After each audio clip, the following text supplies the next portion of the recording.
একটা নাগিন তার অসুস্থ সন্তানের সঙ্গে দুঃখী এবং উদ্বিগ্ন ছিল। তার সন্তান অনেক দিন ধরে খুব খারাপভাবে অসুস্থ ছিল এবং কিছুই খাচ্ছিল না।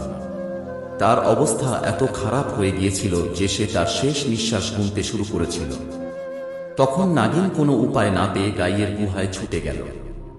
সে গাইকে অনুরোধ করল, বোন, আমার সন্তান কিছুই খাচ্ছে না, দয়া করে আমাকে তোমার দুধ দাও। গাই নাগিনীর প্রতি দয়া দেখিয়ে তাকে দুধ দিয়ে দিল। গাইয়ের দুধ খেয়ে ধীরে ধীরে সন্তানটি সুস্থ হয়ে উঠতে শুরু করল। অনেকদিন এমনভাবে নাগিন প্রতিদিন গাইয়ের কাছ থেকে দুধ নিয়ে এসে তার সন্তানকে খাওয়াত এবং এমনি করে সন্তানটি সুস্থ হয়ে উঠেছিল। কিন্তু একদিন নাগিন যখন গাইয়ের কাছে দুধ নিতে এলো, সে দেখল গাই গুহায় নেই। নাগিন সারা জঙ্গল খোঁজার পরে দেখল একটি গাছের নিচে মাটিতে লুটিয়ে পড়ে আছে গাই, শেষ নিঃশ্বাস গুনছে। তার চোখে ব্যথা ছিল, কারণ তাকে এক সাপ কামড়েছে।